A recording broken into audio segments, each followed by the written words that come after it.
All right, everybody. Well, we're going to start just a second early. We've got a lot to get to. Thanks, everybody, for jumping on here with us today. This is the Cyber Showcase, and our topic today is getting help with vendor management. As always, I'm your host, Bret Rock, a business development and product specialist here. Joining me today, we actually have some other guests I'm going to get to and announce in just a few moments, but we've got returning Cyber Showcase champion Laura Zannucci here with us. Laura is our new IT audit team lead, a responsibility that she's taking on top of all our vendor management stuff toward the end of this month. We're very excited about her taking over that for us and helping us there. Laura, want to say hi to everybody? Hello, everybody. Ready to talk about some vendor management. There you go. All right. So we've got a lot to get to today. This is going to be a little bit of a different Cyber Showcase for anybody who sat in on them before. We're doing a panel conversation. This will be the first of its kind for me. So if it does go poorly, you can blame Laura. Her email address is right there on the screen. She also asked me specifically for this picture. So hopefully I've done everything that she's asked me to do to get her to join today's webinar. So there's our contact information. Feel free to reach out to either Laura or I whenever you need to. The agenda, pretty straightforward. We're going to start with introductions in the agenda. We're getting through that. We're going to talk about what's here from SBS. I usually do talk about what is coming from SBS on these things, some of the new the educational events we've got coming up. I'm still going to get to that, but we do have one big announcement as it pertains to our track platform. So I am going to talk about that. So a little bit more of the what's here, what's coming than we normally do. From there, we're going to jump right into a vendor management panel discussion. We've got 3 of our excellent clients that work with us on vendor management. I'll introduce them in here in just a few moments. Very grateful to have them with us here today. We're going to talk a little bit about what's going on in vendor management, some of the challenges they've faced in the past, some of the things that they've benefited from when it comes to having vendors and working with vendors, and certainly working with us to help with the vendor management program as well. And then we'll all kind of gaze into our crystal ball and talk a little bit about what we see coming in the future as well. So a lot of fun discussion there. Looking forward to that. That should make up the bulk of today's webinar. And then we are going to, Laura and I are going to stick around and talk a little bit about our vendor management as a service offering, how we scope that, how customizable it is, what it can do to help you out, those sorts of things. Have a few takeaways, hopefully get to some Q&A, and then we'll let everybody leave here. Just some caveats. I always put these out from a housekeeping perspective. If you have questions, feel free to use the chat or the Q&A area from Zoom. We'd be more than happy to address those, hopefully as we're getting toward the end, but maybe even if we're running out of topics here in the middle, we can get to some of those. Either way, we'll try to address them. If you want, or I should say, there is a short survey when you end the webinar. We'd be very grateful if you would take a look at that. There's only 4 questions. We've made it pretty simple. So if you don't mind sharing some feedback there, we'd really appreciate that. One of those questions is if you would like a copy of the deck, a copy of the recording, or both. I will promise you there's not a lot on today's deck because so much of it is going to be conversational. That said, I'm happy to send anything that you guys need. So please do let us know there. All right, so jumping into it, just quickly, SBS Cybersecurity, for anybody who's not familiar with our company, we have been in the industry for 20 years, something we're very proud of, a little bit over 20 now, actually. We do all the stuff that you're familiar with: consulting, auditing, education, network security testing. We have tools like the track platform that we're about to talk about. We have all kinds of educational opportunities. Hopefully, you're all taking advantage of the Hacker Hour webinar series, certifications, all kinds of great stuff on our website. Feel free to take a look there. One thing I'm very excited to talk about, we kind of rolled this out in a soft launch a couple of weeks ago, but for anybody who is looking to replace the CAT tool, which I imagine most of you are at this point, I'm sure everybody's aware the CAT will be going away at the end of August of this year. We did roll out our NIST CSF module. So that's of our track tool. We do have a free version of that, which you can sign up for. I actually put the link here in the deck. So if you want to get a copy of the deck, you'll have that. But you can also go to our website at www.sbscyber.com and go to the products dropdown, click the link, and it'll take you to a registration page to sign up for that. So again, basic version of the tool. We allow you to come in, answer the different statements when it comes to the NIST CSF, measure yourself against that. You can add rationale. You can view implementation examples, download reports that tell you how you responded, any context that you've added.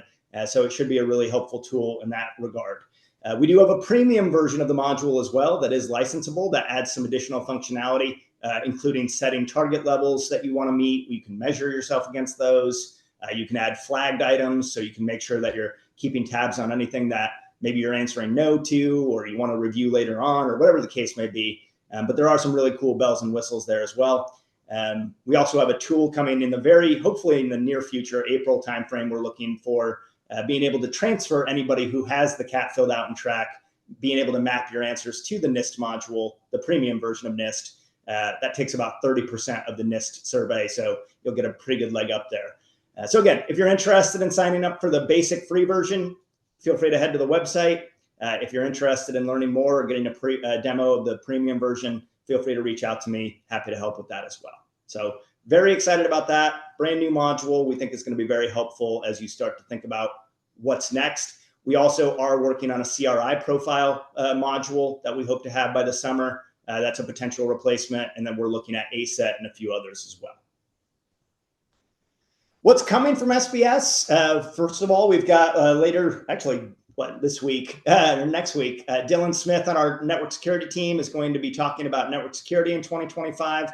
In the webinar, Dylan's going to talk about going beyond the standard vulnerability assessment and penetration tests, and share some different ways that you should be thinking about how to keep real hackers out of your network. He's going to talk about kind of those standard VAs, PTs, all the way to red team testing, web application assessments, password audits. It's going to cover the trends, what to test in 2025, and then some additional tech testing considerations as well. So really excited about that one. That's on the 19th. We also, on that very same day, for anybody who is a track user, we do have a track user group. We have a free virtual event on the 19th. We're going to be talking about the NIST module, so a lot of discussion about that.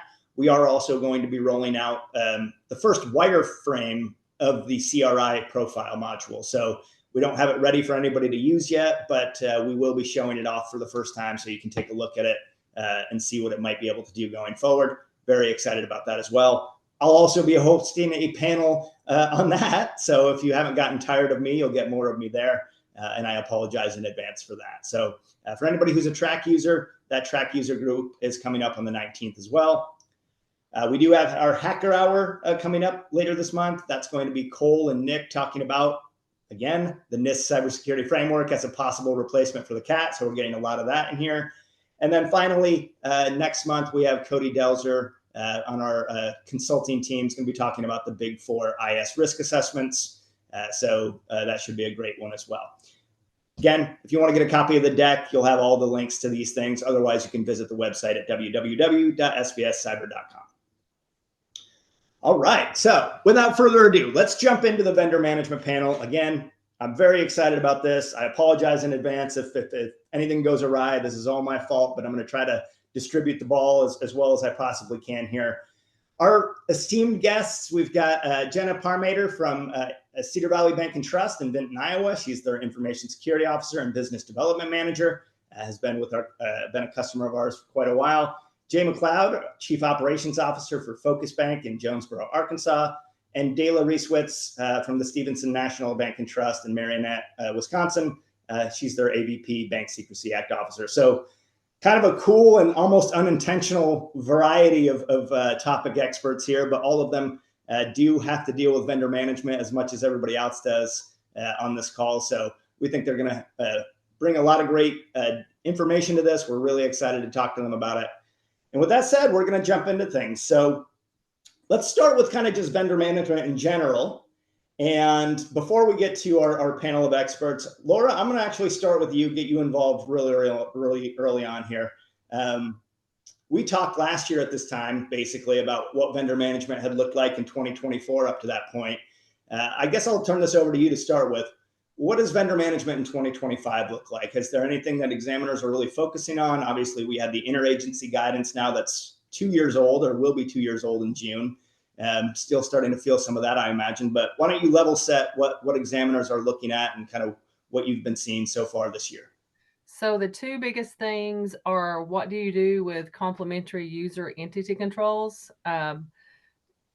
They're looking to see that you don't just look at them, that you actually map them back to the controls that you have at your financial institution. So that's a huge one. And then another one has been something that's been around for a really long time, but is actually getting those reports of examination on your critical vendors. The biggest thing is in guidance, it tells us that we're supposed to be requesting those from our regulators.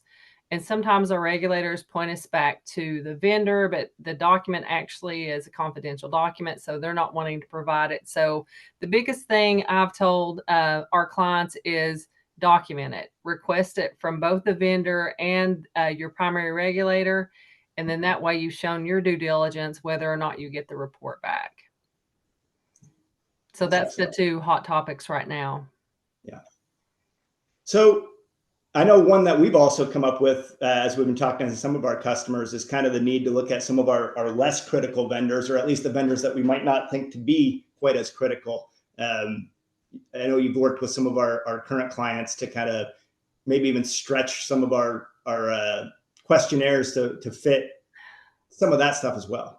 Yes. So we've had some examiners, some FDIC examiners on the East Coast come in and basically say if there's any potential whatsoever of a vendor, whether we've got it ranked as a non-essential vendor or not, that we still need to be doing some kind of controls review to make sure that they're protecting our customer information. So we have added some different question sets.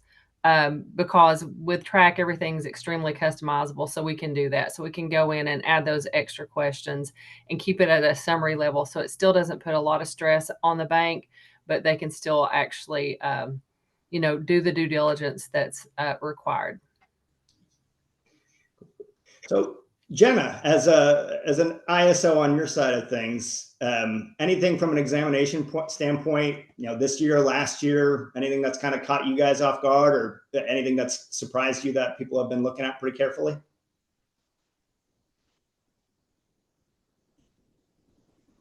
You may be on mute if you are talking. How about now? Okay, that's better. I can hear you now. So now, last year was my second year that I'd been through an exam. First year we had been using the Track version of it fully during an exam. They didn't ask for a ton that I was surprised with. I guess I was looking for a little more, especially with the new fourth party vendor, that they would be looking for more from that. Sure. They did take a hard look at some of the new products and services that we had brought on. Thankfully for us, it was an existing vendor. We just opened another portal for it, but they did request that, which was something they hadn't done as much in the past. Mm-hmm. Yeah. So I guess I'll turn this over. Jay, maybe the same question. Anything that's in the last couple of, anything with examinations that you've been kind of getting pressed on, or anything that they've been asking you to address in particular? Oh, no, not in particular. I've kind of been surprised how light of a touch the examiners have had on vendor management for us. Sure. I'm not complaining, but nothing specifically that stood out. We submitted some reports to them and some documentation that we had done and through SBS with the help of SBS and my own work product. And they didn't really hammer on anything in particular, but I know that can change obviously with the guidance that's from 23 and things like that. I expect that will change. And I predict, I guess, the examinations will be more thorough in the area of vendor management. So we're kind of preparing for that. And it's kind of all about proactivity, right? Just kind of getting ahead of the game as much as you possibly can, and hoping you get the right examiner on the right day kind of situation sometimes. Yeah. Laura, I'm going to go back to you real quick because I think the fourth party vendor management is something that, I feel like I heard more of in the last couple of years. It seems to have tapered off a little bit. Do we still hear a lot about the fourth party vendors, or is that any recommendations around that at all? We do include fourth party vendors in a lot of the things that we do. A lot of times the go-between doesn't have a lot of documentation, so they're giving us the fourth parties a due diligence instead to review. So it's kind of interesting on that, but whenever the bank identifies them and they know that they need to review if they're actually processing or transmitting or storing that customer information, we're going ahead and looking at those SOC reports that go along with them just to make sure the controls are in place. Sure. So Dela, obviously your perspective being on the Bank Secrecy Act side of things a little bit and having to deal with vendor management is a little bit different than kind of being on the information security side of things. I imagine you're involved kind of over all that, but kind of the same question. Anything from an examination perspective that's kind of they've been putting the pressure on you, or anything at all there? Well, so I sit also in our risk management department, so that's kind of how I got pulled into vendor management. But as far as recent changes in regulatory or our exam would be, like Laura said, those user entity controls. So our last exam, they asked pretty hard on that kind of information, looking to see what we've done, being able to map that back. So I would agree 100% on that, that was a big thing in our last exam. Okay, cool. Actually, Jayla was she was the first client that we had who actually requested in our process to get those complimentary user entity controls. So we actually kind of worked with her. We worked through, several different formats, a Word format, an Excel format, how we're going to pull that information out. So we came up with a spreadsheet together on how we pull them out and how we're going to map them going forward. Yeah, the Excel version has been super helpful for our staff. We take that information, we get it to our owner of that vendor, see what they can do. We work with our IT team as well to see how much of it actually maps back to their own policy. So it's pretty much a team effort when it comes to the entity controls for us. Cool. I apologize. I'm getting a little static on your side, Dela, so I don't know if it's just a little fuzzy there, but great information, certainly. So let me go back and I'll just start with Jay. We'll go back to you on this one. Obviously, you wound up coming to a company like SBS to work with you on vendor management. We'll talk more about why you made that decision and maybe some of the benefits you've received from it. But from a vendor management perspective, maybe before you started working with us, was there anything that stood out as particularly challenging that you guys were struggling with? Yeah, well, mainly just kind of workload issues. I mean, we're a smaller bank. There's only, speaking for me, I wear a lot of hats, and if I were to try to do this without a third-party vendor management, without a third-party vendor to assist, it would be a very, very big task. I mean, it wouldn't be a full-time job, but it would be very stressful and time-consuming. So, luckily, when I came into this role, we had vendor management software, and that really makes the process of vendor management just super streamlined and effective. I wouldn't want to try to do it without that. Sure. Jenna, how about you? Same question. Any specific challenges and I know it sounds like you've kind of been in the role a bit shorter time period, but anything that stood out as like a challenge that you were facing before we came on board, or even now, frankly? For me, my predecessor had everything in the print format, and so just like Jay, wearing many hats, we're a small organization as well. The thought of adding all of that to it was a little overwhelming at first, and especially once she taught me stock reports, and that kind of was a little scary at first. Then knowing that we had this option with SBS as part of the transition was getting SBS, it definitely streamlined it, and I can put all of my documentation right there with the vendor. So I have everything quick resource for me when I need to go pull it or look at a contract. Sure. Challenge for me has been, we had a cancellation that we're working on, and actually I had Laura loop in with me and help having that where everybody could look at it together through the electronic format, and has been helpful being able to divide and conquer the reviews each year of our vendor, having them SBS do 10. It definitely makes the workload a lot easier wearing the many hats. I love the reports that I can go in and pull and present to my board with the ones that SBS has done and myself. So it's really easy to report that up. Yeah, absolutely. Yeah, I mean, it does seem like a pretty time-consuming endeavor. I don't. That does seem to be the resounding reason most people try to look for some help here. Like, again, and hopefully we can address that a little bit here in a moment. If I can just interject real quick too, the challenge that all of us have sometimes is getting that documentation. Yeah. So it feels sometimes like we're begging for that documentation, and sometimes it's just hard to get, or the documentation they provide is not sufficient. So we have to go through that a lot. And then some of the organizations don't have a SOC report at all. So we've kind of developed a questionnaire to get them to answer and maybe just fill some of those holes. But yeah, so that will always be a challenge. And then a lot of them are locking down their SOC reports, so you can't print them or save them. So although we want to have them in documentation inside of Track, sometimes we can't do that anymore. Sometimes it's just going to be a link to the document. I did have that with one vendor this year. Last year it was fine and I could save it, and this year it would not. That was an interesting thing to learn to sort through. And one thing I'd point out that I've been seeing recently about probably in response to locking down stock reports, is I've seen provision of documentation in contracts where the vendors will agree this is a documentation they'll provide on a requested basis or on an annual basis or whatnot. That way there's no out for either party to say, I don't want to give you that. If it's up front that everybody understands this is documentation that I need from you, and you agree to give it, that it's all out on the table.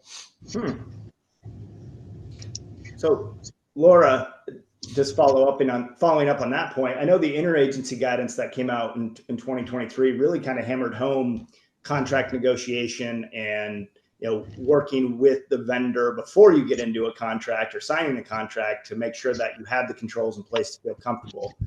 Is that something that you think, as Jay mentioned, is a potential opportunity to negotiate that up front before you sign anything? You're on mute, Laura. I can't see. I apologize. Thank you for letting me know. Yeah, no, so it is in our contract question set. So if you actually complete the contract question set prior to actually signing, you're going to be able to see that question. It's like, well, are they going to provide you financials? Are they going to provide you, the controls report? So it's actually, that's the best time to actually confirm with them how the process works, because a lot of times if it's not in there and you go ask for it, we do still have some vendors say, well, yeah, you can have it for, $300, which that shouldn't be something that's old. We did that back in the 90s. It shouldn't be something you have to pay for now.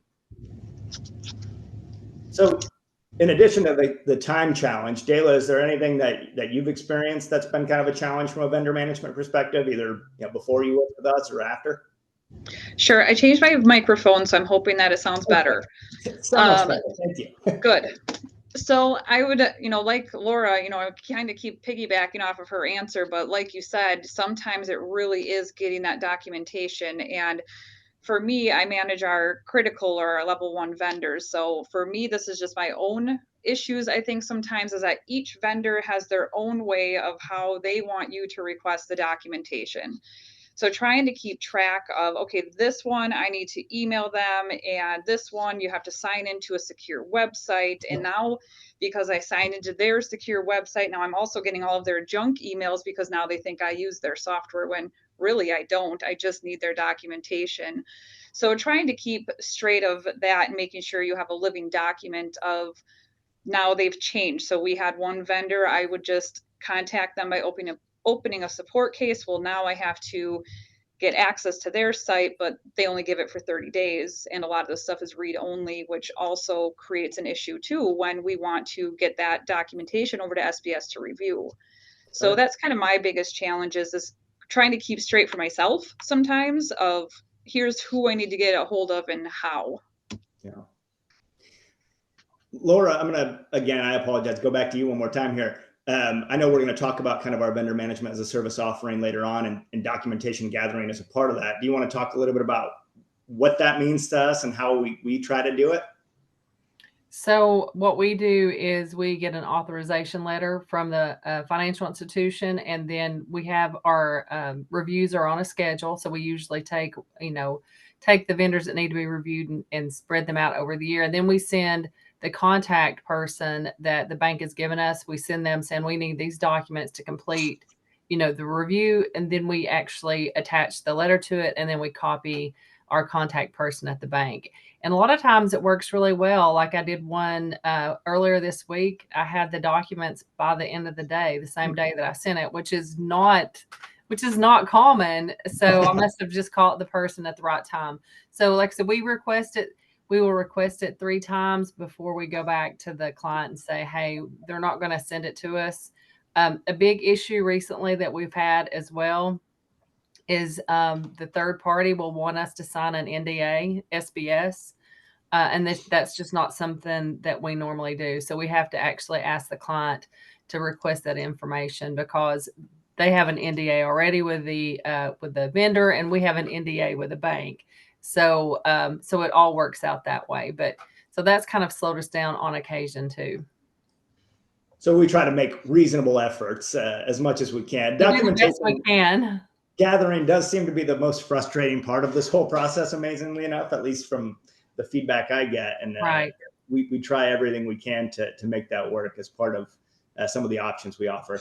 All right, Dale, I'm going to go back to you for one more time here. So, you've been working with critical vendors at the bank.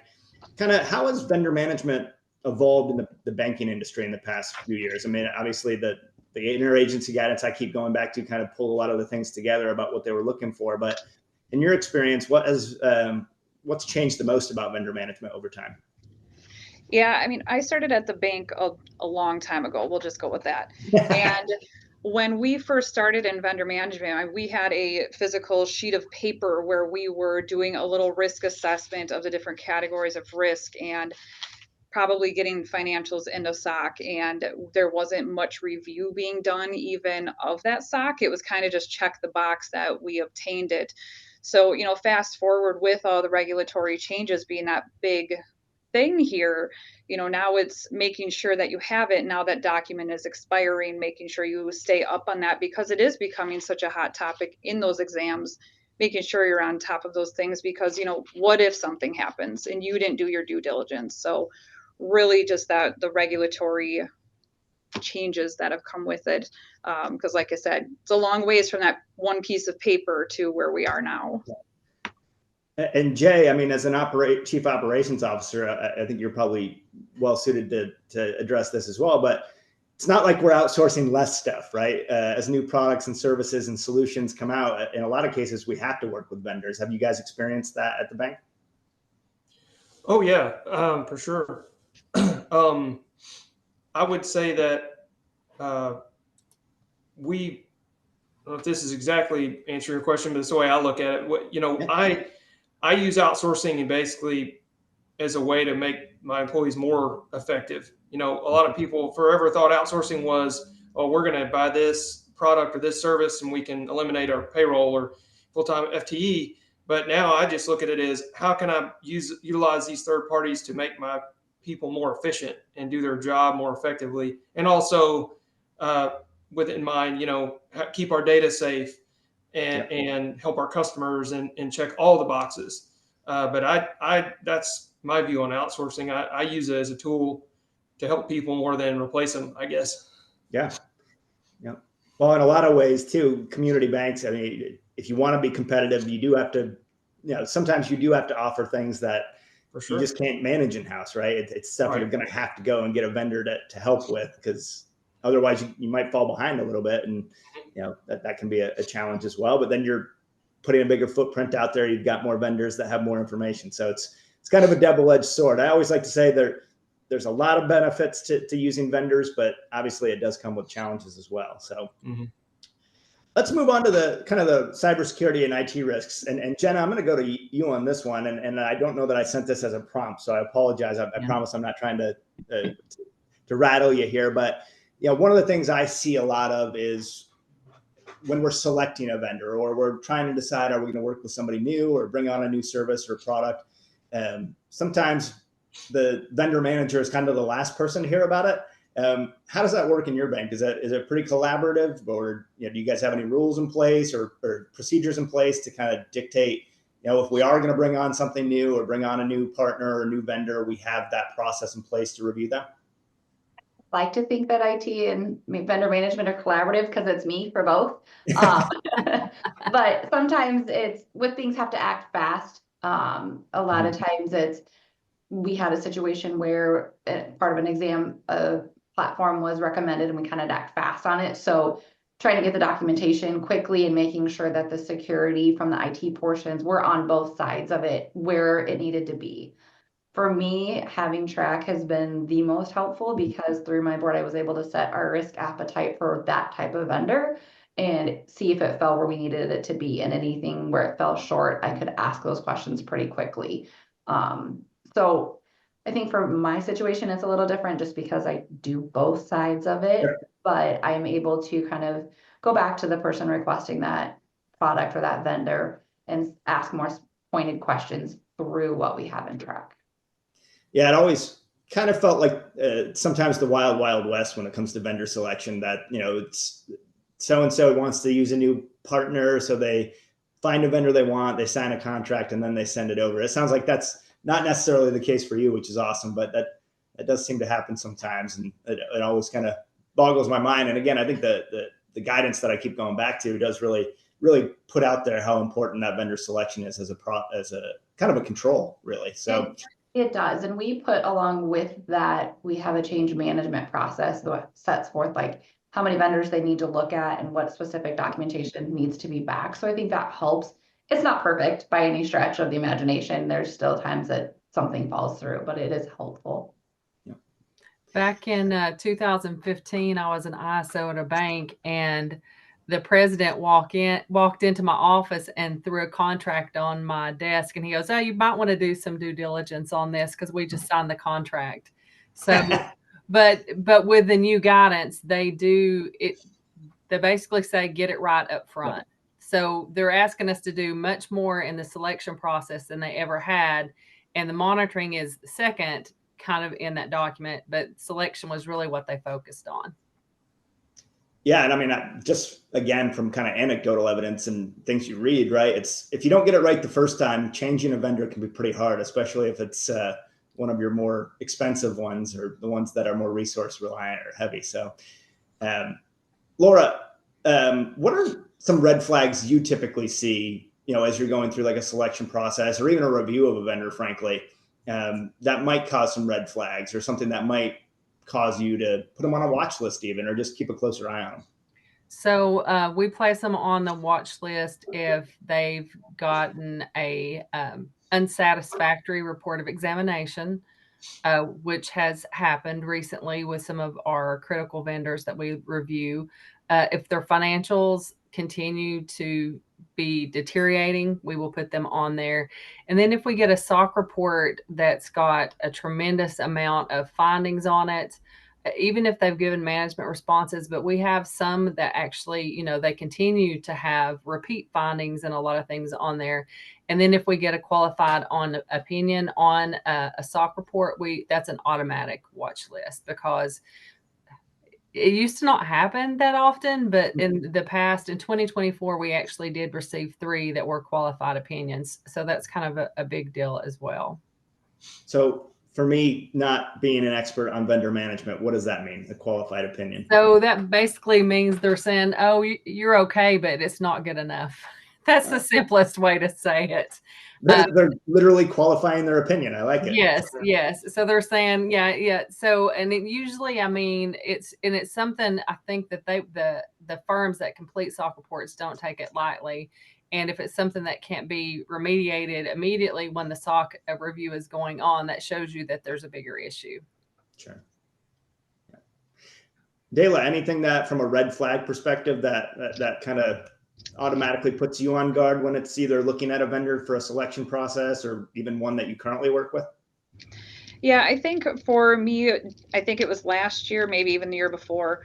For me, when I'm going in and I'm looking at what SBS put in for their ratings, if I'm all of a sudden seeing a big change in that score, my red flags go off, and I bring that to our entire committee to say, hey, last time they scored super high and now maybe 2 full numbers and change. I think we need to have a discussion as a committee just to kind of make sure we're aware and what caused that change. So following up on that, let's say that happens, kind of what could be a potential outcome of that? Is it just we're going to maybe review them more frequently? Do you attempt to maybe contact the vendor to address it? What would be a potential outcome for that? Yeah, I think what we did was we did look at, obviously, I think it was the financials for this one in particular. So we kind of just waited to see what happened on the next cycle, but making sure that we're really paying attention if we're hearing anything, out and about at conferences or in user groups, to see if other people are also kind of having that same feeling about that vendor. But we definitely keep that on the top of our list then for the next review. Yeah, sure thing. That makes a ton of sense. So, Jay, I'm going to address this one to you here. Obviously, with all the cybersecurity threats, and it seems like there's a notable data breach once a week now, that all that's been happening more frequently. Has that impacted bank operations at all in terms of your willingness to work with maybe not even a specific vendor, but just vendors overall? Or has it changed your approach in terms of kind of willingness to share your data with other vendors? No, I mean, I think data sharing is a natural consequence of doing business these days. So many more things are hosted, honestly, the data breaches have just made us all a lot more data sensitive, and that kind of becomes a very top tier part of the review process. The pre-contract review, especially for new vendor, obviously for new vendors, we're looking at their controls. We're looking at all those things going into that to make sure, how they secure it, how they encrypt it, if it's, in transit and storage, how they store it, and all parts of that, because like you said, we've all had data breaches, and we've developed procedures based on that, but it definitely put that front and center to where it used to be probably not as scrutinized nearly as much. And yeah, so it does feel like, again, kind of going back to a point that I was hopefully making earlier, that some of this is just out of necessity. We realize there's really not much we can do about it. We're going to have to work with vendors. We're going to have to put our data out there. We're going to have to trust, but verify certainly that whomever we work with is going to do the absolute best job they can protecting our data. But most of that is why we do vendor management, right? We keep an eye on them. We make sure that from a selection process all the way through, we're managing them on an ongoing basis. How effective a job are they doing mitigating risk? Is there anything we need to be worried about, right? And I think another thing to add to that is,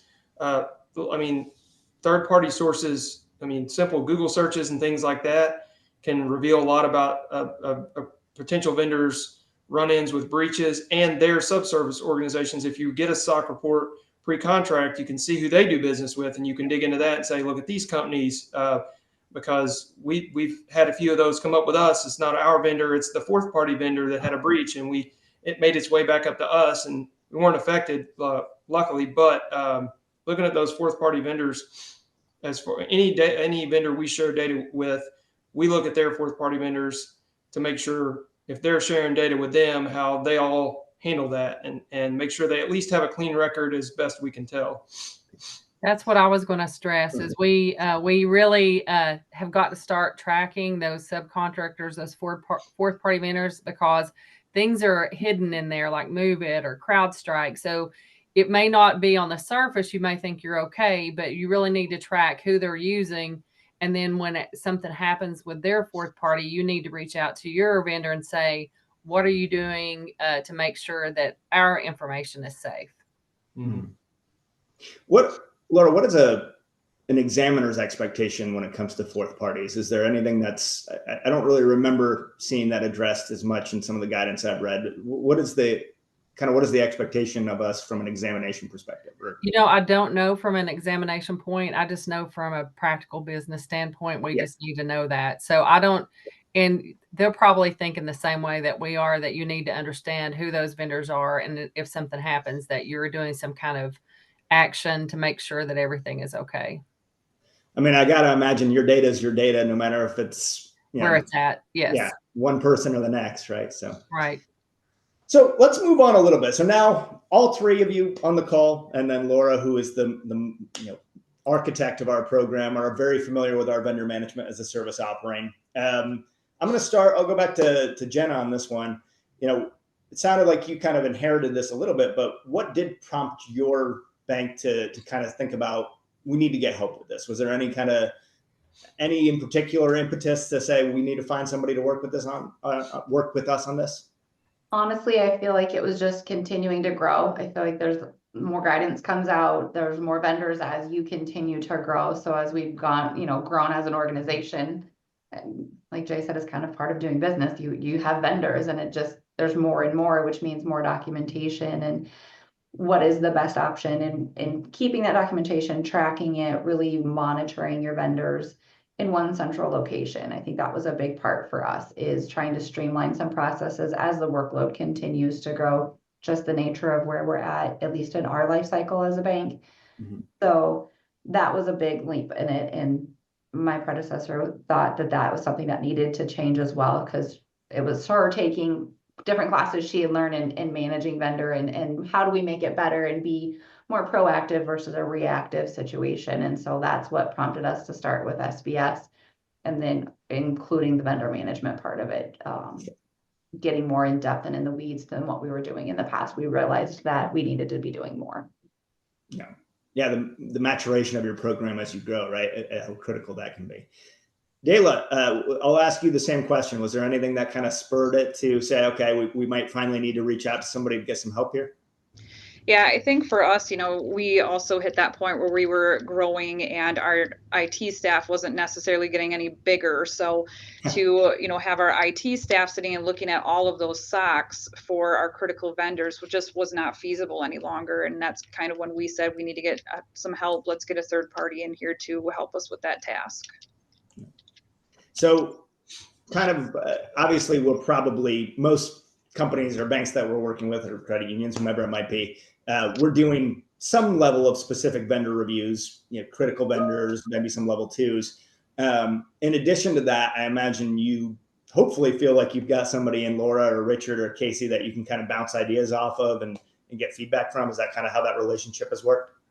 Yeah, I think sometimes they might get sick of how many emails I send to them, asking for help or opinions, or sometimes I think something might look strange on the screen and they see if they can recreate that on their end, just to kind of see, is there a problem on my browser maybe, or is there a hiccup in the system? So I think it's been great to use them also as that resource too, because there is so much knowledge from Laura and her team just to get some help on that.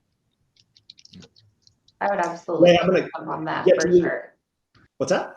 I would agree with that for sure. They are very helpful. I email quite a bit as well, and had a unique situation come up that I did not know how to handle, and they actually all got on a call with me and we talked through some options. So that's awesome. That's good to hear. Jay, I'm going to get to you with the same question in just a second here, but Laura, I want to pivot to you real quick. I don't know, there are probably people on the call that are not familiar. We have brought on a couple of additional consulting folks to help with vendor management. I don't know if you want to talk a little bit about building that staff out at all. So it was super exciting. We had a former employee, Eden, who had managed vendor management for a really long time. And anyone that does vendor management knows you don't want to do that for the rest of your life. So when it was time for him to move on, I was lucky enough to start working with him. And then Richard came on, I think at the end of June, and then Casey came on in July. He's got network administration background, and she's got financial institution background. So it's really a good team. They took to track really easily. So it shows you how well track is built that they picked it up so fast. So it's been great. So we can do basically triple the work that what we've done in the past. And we're hoping in the future to actually have some technology advances to actually make our process a little bit faster as well. Yeah, we're going to talk about those as well. I'm excited about some of that. So Jay, let me go back to you again, kind of the question of that we started with here. Is there anything that, probably you agree to some extent with the growth piece of it, but anything that spurred your decision to reach out to SBS to get some help? Yeah, mainly for my own selfish purposes. I came into vendor management not from a vendor management background, so I knew immediately. I was like, I need some help. This is a foreign concept to me. So, and I've always kind of had that opinion of let the experts do that. If someone there's knowledgeable, seek out their guidance, seek out their help, and so it was kind of a no-brainer. Like, we needed help. SBS fit the mold of, and you work well with our organization. And you have the skills and the knowledge. So, and that it's been a great decision. What would you tell somebody to look for in not necessarily SBS, although we take glowing reviews happily, but anything that you looked for in a partner that specifically that you would kind of tell somebody else that was looking for something similar? I think availability is huge. Anytime I email Laura or you or Eden in the past or anyone, quick response, knowledgeable, and you don't always get that with any company you work with. And I take a lot. Service is huge to me in any vendor I do business with, and that was the main one. I knew we'd had some previous dealings with SBS on other things, and I knew you had the reputation for that, and it carried over into vendor management, and that was definitely something I was focused on when I was choosing someone to help me with vendor management. Dayla, any kind of what benefits have you guys experienced at the bank in terms of having a company come in and help you with this sort of thing? Yeah, I think, like I said earlier, the organization, I think sometimes even Laura or her team, one of them might reach out to me saying, hey, you have this one coming due. Let's get on a call if we don't think we're going to be able to get that goal attained, to get that review done. But really, like Jay said, the availability, making sure that they do respond, and they are always great at responding. Usually, I can sometimes email them, and within 5 minutes, I have a response from them. So I think that's huge, is, that availability for questions to get some help. Well, too, with this group, it's really nice too, because we're partners in this. So if they see something that they think, well, hey, this would be really nice to have on the questionnaire, they'll reach out and say, what do you think about this? Or could this be added? Or we'd like to do this different. So it's really good to get that feedback from clients as well. Well, I think just touching on that, I think you mentioned this earlier, but Dayla and her team helping us come up with that, having those user entity control pieces that we can pull those out. It's going to be, sounds like a kind of almost a mandatory part of the vendor management as a service going forward, just because of how much value it provides. Fair enough on that one? Yes. Yeah. All right. So as always happens here, I get caught up talking to awesome people about stuff. We're running a little bit further behind than I wanted, but I do want to jump to kind of just looking toward the future. I'll start, we'll go back to Jenna, maybe as kind of a last word on your side here. Do you see any trends that shaping vendor management going forward? Again, the guidance that came out a couple of years ago seems like a big driver of things, but between maybe AI advancements, both on the positive and negative side, or kind of the risks that are out there, anything that you see shaping vendor management as you move forward? I definitely think AI is a hot topic and something that is going to be looked at, especially if it's utilized heavily within your organization. We don't currently use it. We use it obviously, but not a ton. But I see that coming in our future, probably more. And I think just the continual looking at controls for what are the breaches and trying to stay as much as you can a step ahead. We continue to try to grow and change our maturity level in that. So I think that's a big focus, at least for me. I don't know that it's something that we have had said to us directly, but I think those are focuses that we're going to be headed towards. Do you think a company that does use AI, and we'll get to some of that with Laura here in a minute, but setting SBS aside potentially, do you think a company that uses AI heavily, is that something that will make you look a little more skeptically at, or do you think that that could be an advantage? Kind of what's your opinion on what that would look like? For us, I think it will have us ask a lot more questions from a comfort level of our leadership and a committee change, where that will be, I think, a good thing. It'll just be a lot more questions on our end. So I don't think it will sway us good, bad. It's just going to be a lot more questions of what that's going to look like for us and what does that mean going forward. Sure. Dayla, what do you think? Anything that's any trends you've got your eye on going forward? Yeah, I think AI is the biggest thing. Our IT department, they work through updating our own internal policy. So we have things in place already on our side as far as what we can use it for versus what we can't. We also did do a training for staff as well, that if they're looking at a vendor and they use AI, that they have to fill out a separate form to send to our vendor team to look at how AI is going to be used before we'll even give them permission to go forward with that. So I think AI is going to be a big game changer. Yeah.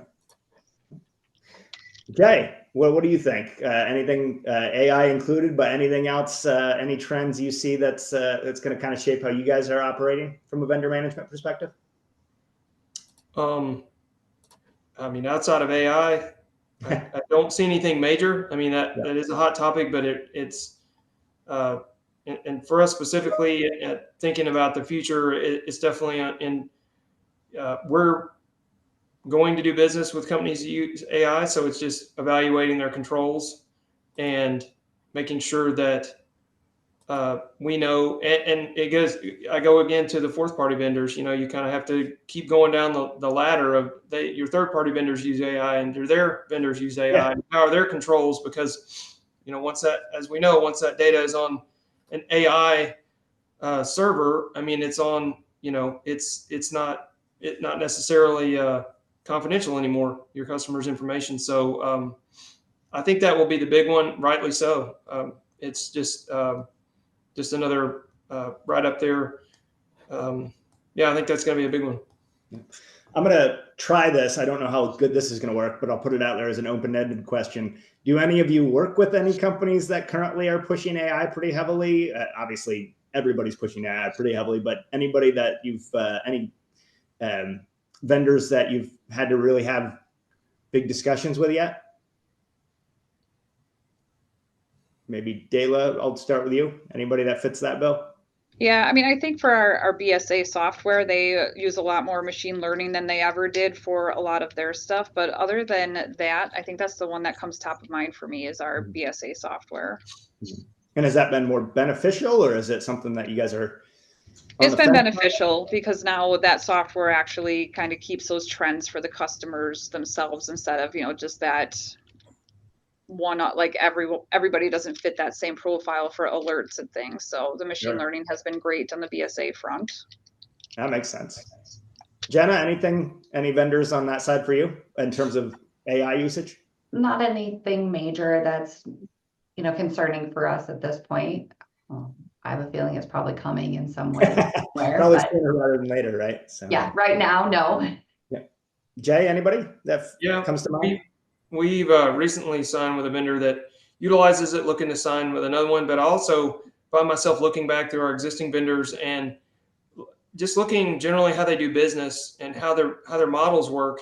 It's almost like I find myself asking, I know there's not someone at a computer at a desk performing that function. Right. So are they using AI not just broadcasting it, and they're using it internally, and that's okay. We just need to know how that, again, where is that data? How's it being stored, and things like that. So it's good to look back at your existing vendors and their processes to how they do their job, because more than likely, if they're not using AI, they're probably exploring it. Yeah. And what my hopes are is that the SOC report catches up to it and that we actually will start seeing some kind of controls related to artificial intelligence and machine learning. Because right now there's not anything in there. But we have added an AI question set inside of Track. The only time that we've tried to use it, we couldn't answer it with a SOC report or a due diligence packet. So we actually had to go back to the vendor and say, these are the questions that we want the answers to. And basically it was just a conversation followed up by an email with those questions needing to be answered. Yeah. Laura, I know, obviously, like every company in the world, we're starting to dabble in AI and mainly for, all for good, hopefully. And in Track in particular, I know the vendor module is going to be probably the first one that gets it.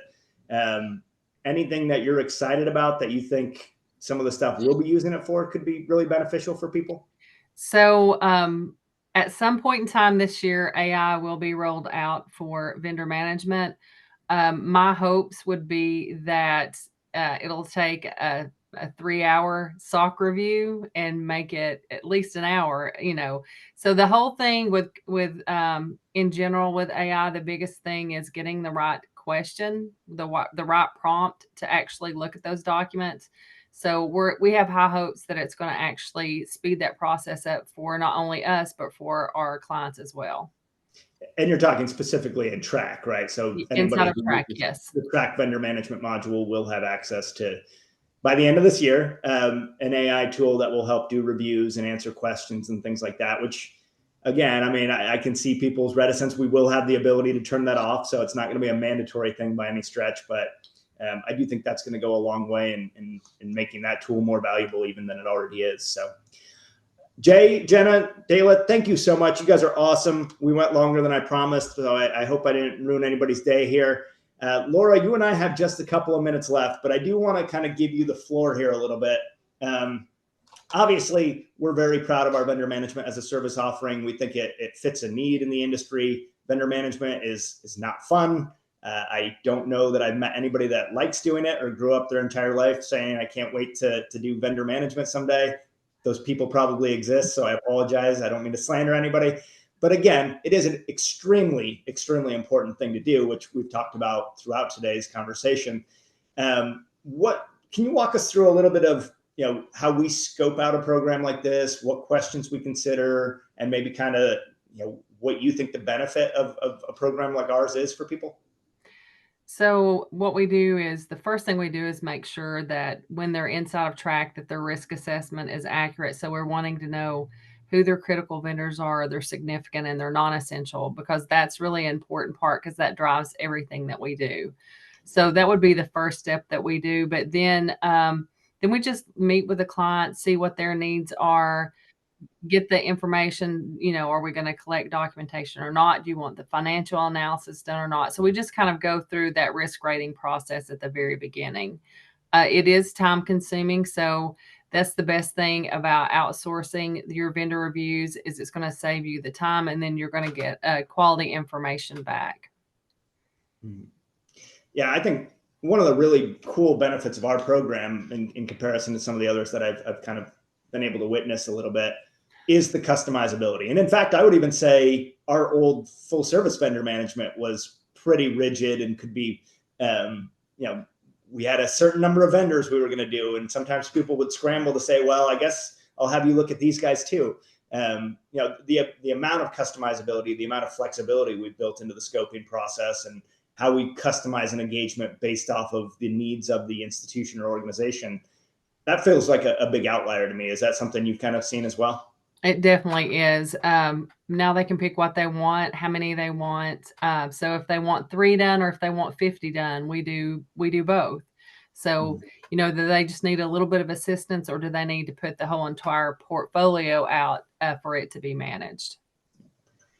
And even I think another cool part is the mentorship, right? So we do offer as part of that customization process, do you want us to teach you to do vendor management, right? Is this something where maybe down the road, you don't want to rely on SBS to have to do this for you, but you don't know where to start? That mentorship can be a big piece of that as well, right? Right. A lot of times we'll get business when someone's left. They're like, we don't know what to do. We don't know how to do it. Here's 3 people in a room that they've all been asked to learn it. So we'll actually, we'll go through the guidance with them. We'll go through the process on how they request documentation, what they're looking for in the SOC report, what they're looking for in contracts. And a lot of times they'll freak out when they're looking at contracts because if you have a contract from, 2000, it's not going to meet all of the standards that we actually expect now in 2025. So a lot of it's a learning process. And then if you've not been in banking and vendor management as long as probably what the people on this call have, you're not going to know all those things to look for. So I think, and then too, you just have to tell them what each piece is. So a lot of it is actually defining what a SOC report is. What are you looking for in a financial review? So, and we actually picked up a lot of those recently. A lot of times they'll actually have someone that is interested in moving forward, want to maybe be in the IT or the compliance department, and they're real gung-ho, and so they want to learn it. So that's what they'll do. A lot of times they'll do the mentoring and get a certified bank vendor manager as well through the Institute to kind of give them a well-rounded look at what vendor management actually is. Awesome. Yeah. And then we do have for anybody, I know Laura has mentioned the name Track a couple of times here. I would hope most of the people on the webinar today are familiar with the Track platform. That's our tool. I mentioned it up front when we were talking about the NIST module, but we do have a vendor management module there that kind of acts as the platform, the foundation of our vendor management offering. So you guys can license it, do it all on your own if you want, but you can also work with us. We'll do some vendor work for you. We'll load it all into Track to make sure you have access to it, and you can supplement that by working on the vendors that are out of scope as well. So A lot of flexibility there. We can really help you with vendor management kind of regardless of what you need. And that kind of gets me to our takeaways today. Vendor management's hard, but it's also important, and we can absolutely help. Usually I have a lot more takeaways than this and some more specific ones, but this one felt pretty simple. It's we recognize this is not an easy process. We're happy to help as much as we can because at the end of the day, it is a critically important function. So with that said, again, thanks so much to everybody that joined us on the panel today. Really appreciate you guys, the partnership, but also your willingness to sit through me talking for this long. Appreciate everybody on the call who joined us. Hopefully this was helpful and that we'll see you next time around. And Laura, thank you as well. Really appreciate your expertise as always. So if everybody has any questions, we didn't get to them, I promise we'll answer those. We'll follow up with you. Please go ahead and take that survey when you're done. But again, thanks so much, and we hope you have a great rest of your day. Thank you. Thank you, everybody.